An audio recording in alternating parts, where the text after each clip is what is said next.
Hi everyone, welcome again. आज की class में हम इलेक्ट्रोमैग्नेटिक रेडिएशन के ऊपर चर्चा करेंगे।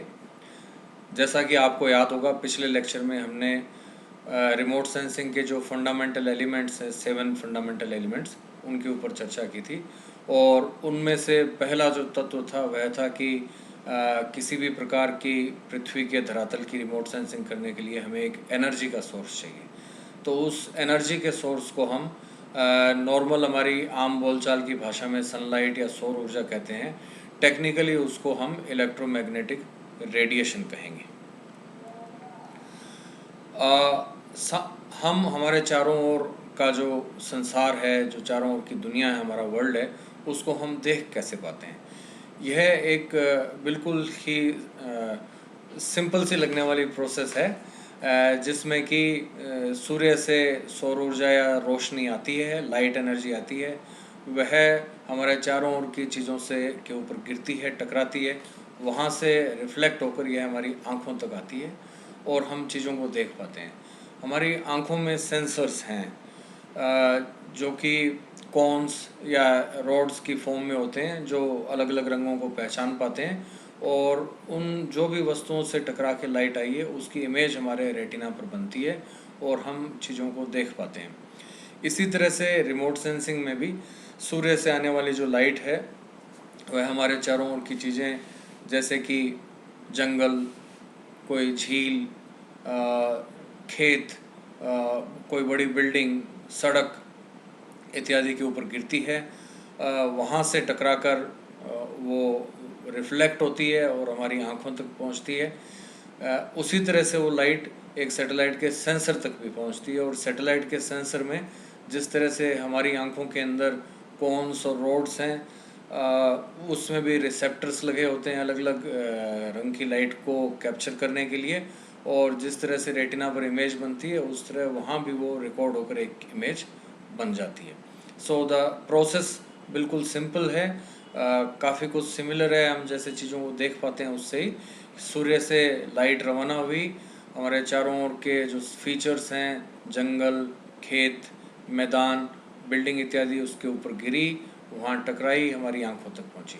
उसी तरह से सन से एनर्जी आई, सरफेस फीचर से टकराई और सैटेलाइट तक पहुँची और वहाँ पर वो एनर्जी कैप्चर हुई और एक इमेज की फॉर्म में उसको रिकॉर्ड कर लिया गया। आप यहाँ इस स्लाइड में देख पा रहे हैं कि यह जूनागढ़ की एक तस्वीर है। इस तस्वीर में आप देखेंगे कि स्काई या आकाश जो है वो नीले रंग का है। जूनागढ़ की जो दीवारें हैं वो आपको रेडिश ब्राउन या रंग की दिख रही हैं और यहाँ पर एक पेड़ है डार्क ग्रीन कलर का।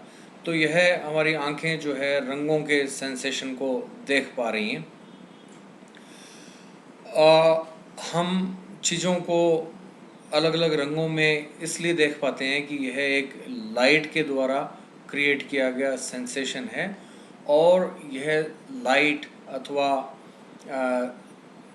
सौर ऊर्जा इलेक्ट्रोमैग्नेटिक रेडिएशन या ईएमआर का एक पार्ट है, जिसके बारे में डिटेल से हम अभी देखने का प्रयास करते हैं। इलेक्ट्रोमैग्नेटिक रेडिएशन की फिज़िक्स को जानना भूगोल के विद्यार्थियों के लिए अपने आप में तो बहुत महत्वपूर्ण नहीं है, क्योंकि आप फिज़िकल प्रोसेसेस को जब जब भी इमेजेस की स्टडी करते हैं तो उनको कैप्चर नहीं करते, परंतु इनकी टेक्निकल प्रॉपर्टीज़ को जान लेने से सैटेलाइट इमेजरी का इंटरप्रिटेशन या सैटेलाइट इमेजरी से किसी भी प्रकार का डेटा को इंटरप्रेट करने में, उससे इंफॉर्मेशन निकालने में हमें इलेक्ट्रोमैग्नेटिक रेडिएशन की प्रॉपर्टीज़ को यूज़ करना पड़ता है। इसलिए उनके बारे में कुछ बहुत ही सिंपल सी, आसान सी चीज़ों को जान लेना हमारे अध्ययन को काफ़ी आसान बनाएगा। तो हम इलेक्ट्रोमैग्नेटिक रेडिएशन की एलिमेंट्री फिज़िक्स को यहाँ जानने का प्रयास करते हैं। इलेक्ट्रोमैग्नेटिक रेडिएशन के दो इम्पोर्टेंट पार्ट्स हैं। पहले को कहते हैं इलेक्ट्रिकल फील्ड और दूसरे को कहते हैं मैग्नेटिक फील्ड। इलेक्ट्रिक फील्ड जो है वह जिस भी डायरेक्शन में इलेक्ट्रोमैग्नेटिक रेडिएशन या लाइट ट्रेवल कर रही है उससे परपेंडिकुलर होता है और इसी तरह मैग्नेटिक फील्ड भी उससे परपेंडिकुलर एक एंगल के ऊपर होता है। ये दोनों फील्ड लाइट की स्पीड से ट्रेवल करते हैं। आप सभी लोग जानते हैं कि लाइट की स्पीड बहुत अधिक होती है, काफ़ी स्पीड से लाइट ट्रेवल करती है।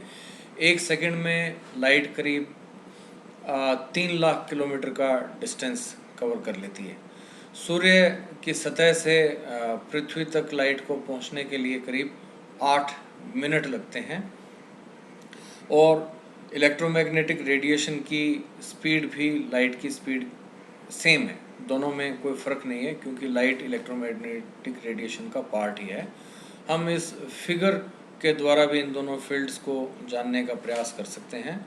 आप देख रहे हैं कि ये जो एक्स है ये इलेक्ट्रोमैग्नेटिक रेडिएशन के प्रोपेगेशन को दिखा रहा है, उसकी डायरेक्शन को दिखा रहा है। सी से इसको इंगित किया गया है, तो यह लाइट है। और रेड कलर में जो आपको दिख रहा है वह इलेक्ट्रिकल फील्ड है, जो कि इससे राइट एंगल के ऊपर है। इसी तरह ब्लैक कलर से जो आपको दिखाया गया है यह मैग्नेटिक फील्ड है।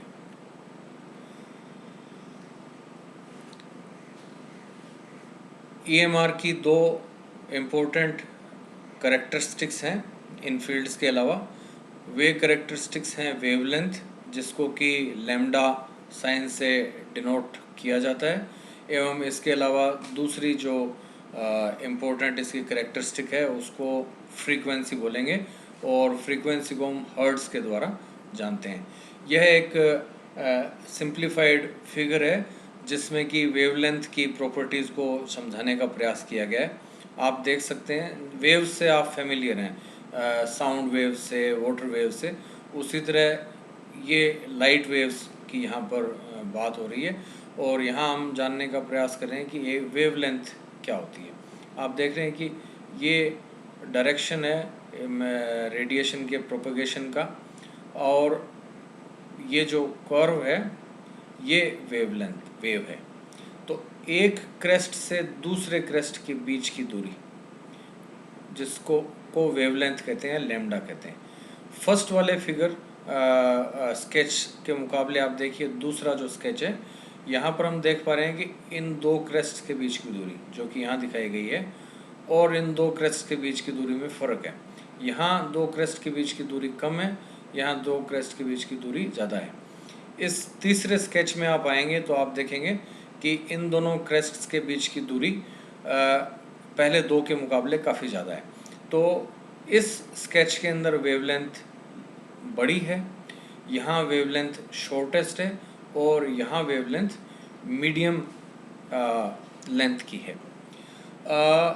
आप लोगों को ये समझना पड़ेगा कि वेवलेंथ, किसी भी वेव की लेंथ यदि छोटी है अथवा वह बड़ी है, मगर इसके ट्रैवल करने की स्पीड सेम रहती है। यानी वेव 3 लाख किलोमीटर की स्पीड से ही, लाइट वेव 3 लाख किलोमीटर की स्पीड से ही चलेगी। उसके अलग अलग पार्ट्स की वेवलेंथ छोटी या बड़ी हो सकती है। यदि वेवलेंथ लंबी होगी तो उसकी फ्रीक्वेंसी कम होगी, यदि वेवलेंथ स्मॉल होगी तो उसकी फ्रीक्वेंसी हाई होगी। तो अभी आपको जो दो चीज़ याद रखनी है कि इलेक्ट्रोमैग्नेटिक रेडिएशन जो है उसका एक स्पेक्ट्रम है, जिसके बारे में हम और विस्तार से आगे की स्लाइड्स में और आगे की क्लासेस में चर्चा करेंगे। इलेक्ट्रोमैग्नेटिक रेडिएशन अलग अलग कलर की लाइट या अलग अलग प्रॉपर्टी के रेडिएशन से बना होता है। ये इस रेडिएशन को समझने के लिए दो करेक्टरिस्टिक्स हैं, वेवलेंथ और फ्रीक्वेंसी। वेवलेंथ और फ्रीक्वेंसी एक दूसरे से इन्वर्सली प्रोपोर्शनल है। यदि वेवलेंथ किसी रेडिएशन के पार्ट की छोटी होगी तो उसकी फ्रीक्वेंसी हाई होगी, यदि वेवलेंथ लंबी है तो उसकी फ्रीक्वेंसी कम होगी। इसी चीज़ को हम डिटेल से अगले फिगर में देखते हैं। आप यहाँ देख पा रहे हैं कि ब्लू कलर में जो वेवलेंथ दिखाई गई है इनको हम बोलेंगे शॉर्ट वेवलेंथ्स, और जैसे जैसे हम ग्रीन, येलो और रेड तक आ रहे हैं तो यहाँ देखिए इन दो क्रेस्ट के बीच की दूरी ज़्यादा है, तो ये लंबी वेवलेंथ है। लंबी वेवलेंथ है, वेवलेंथ लंबी है और फ्रीक्वेंसी इसकी कम है। ब्लू की तरफ आप आएंगे तो दो क्रेस्ट के बीच की दूरी कम है, इसको हम बोलेंगे शॉर्ट वेवलेंथ, और ये हाई फ्रीक्वेंसी वेव्स होती हैं।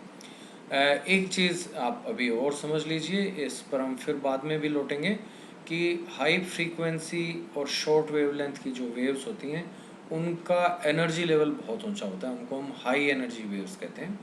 जो लंबी वेवलेंथ की वेव्स हैं, लो फ्रीक्वेंसी की वेव्स हैं, वो लो एनर्जी वेव्स भी कहलाती हैं।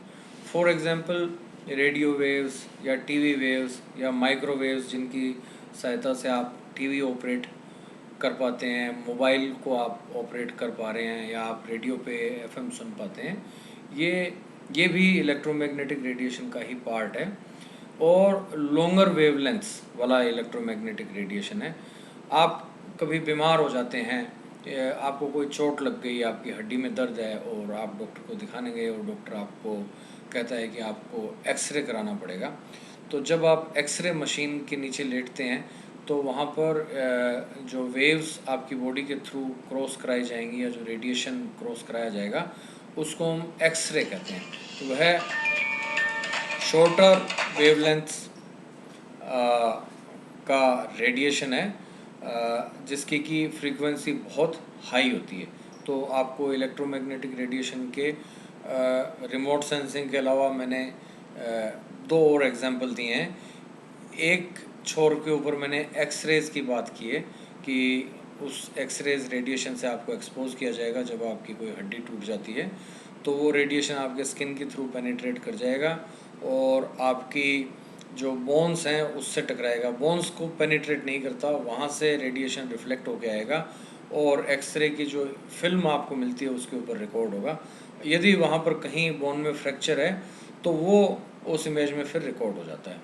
इस इलेक्ट्रोमैग्नेटिक स्पेक्ट्रम के दूसरे एंड पे लॉन्गर वेवलेंथ्स की बात की, तो उसमें मैंने आपको एग्जांपल दिया है माइक्रोवेव्स का, रेडियो वेव्स का, और जो और भी कई तरह की वेव्स होती हैं।